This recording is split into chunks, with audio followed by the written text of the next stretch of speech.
to know what your outlook on India is.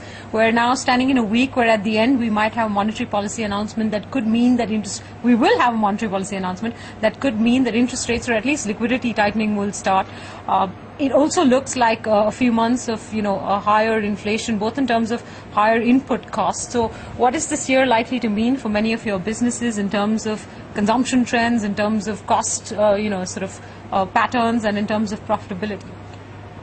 Well, things are fairly robust. As I've been saying for the last 12 months, the consumption pattern in India remains almost an outlier compared to the rest of the world. Not, of course, China.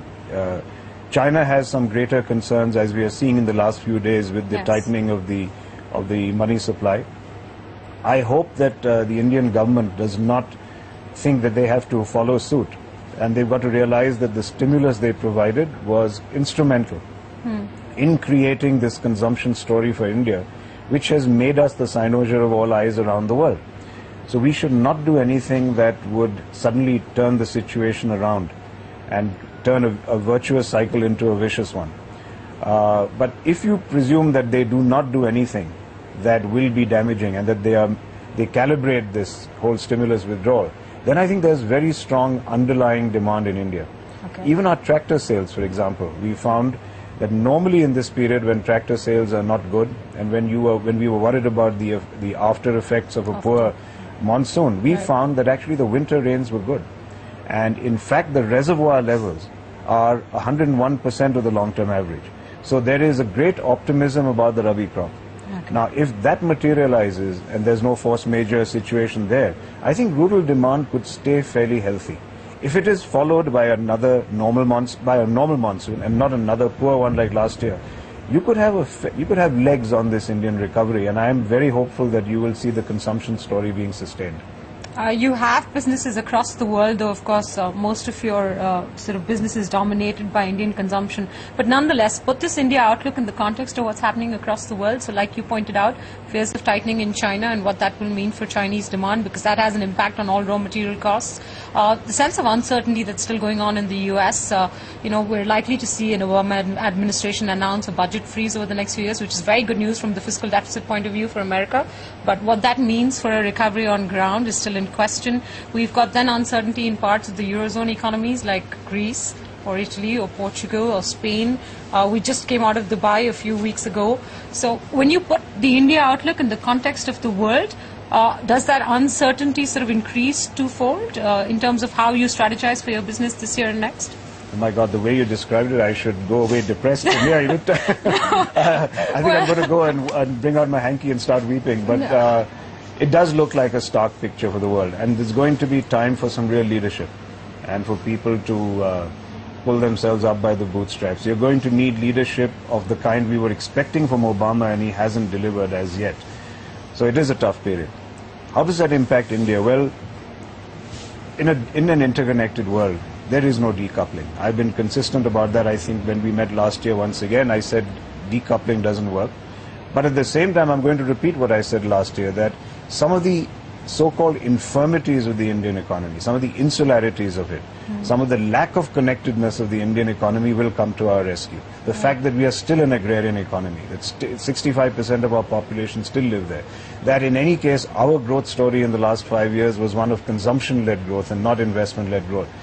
I think we are ahead of the game in what China is trying to do. China is trying to switch to becoming a consumption-led economy. So I believe we could still last out, and it's like a diver going down in water with a lot of oxygen. We have a lot of oxygen reserves to wait until the rest of the world and the leadership of the rest of the world gets all these economies back on track, which will happen. I don't think anyone can presume. The question is when. The question is when. So I think India has enough oxygen in its domestic economy to last till the rest of the people underwater come up for air as well. Okay, so I have a final question, maybe a little bit out of context here in Davos, better suited to a sit-down, elaborate interview with you in India, but since you do such few of them, I'll put it to you here. And that is that, so you're in your mid-50s. By the end of this decade, are we likely to see any kind of leadership change at M&M? Are you working on a succession plan? Is there more you can share with us on what that's likely to be, how it's going to work over the next few years? Yeah, I don't think you really expected me to answer that question. Yes, I did. And if I did, it certainly wouldn't be out here in Davos. It would be entirely inappropriate. I've told you many times, and I've told other people, that we have succession plans underway. We have... yeah, what are they is the question. Well, as you know, that there is, we did announce after our last interview the accession of a number of people to the GEB now. It's called the Group Executive Board, which now has a much larger membership, 23 members. So there are new membership which are mercifully from a generation younger than mine. And so now I'm no longer talking about succession in a scenario of getting hit by a bus. I'm talking about an orderly and generational succession. There's a whole slew of people. So if you want to look at who are potential successors in leadership for the group, just get the names of the new people who come into the Group Executive Board. They're the ones we'll be showcasing to our board and saying, well, when time comes for succession, these are the people from whom we'll choose. Do you have a timeline on when you hope to hand over? No. When you expect to hand over? No, I have no timeline at all right now. As I said, nothing that I will give you which will make a headline from Davos.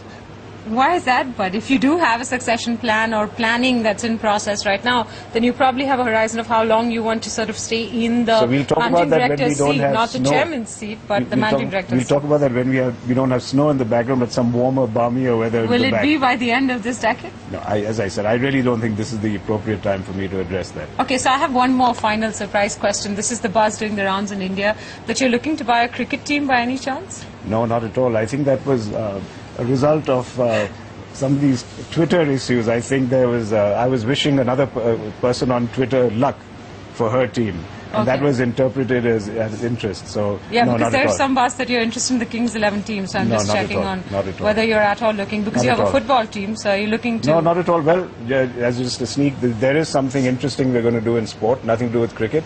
So watch this space. Maybe we'll talk again next month. Can you, any more details you can share with us? I just like the look of anticipation in your face. I'll leave you with that little suspense. All right, Mr. Mahindra, thank you very much for your time. Thanks for joining us on Davos, and thanks for joining us on Your World at 10. We'll be back tomorrow with more leaders joining us across the day and in the evening from the World Economic Forum.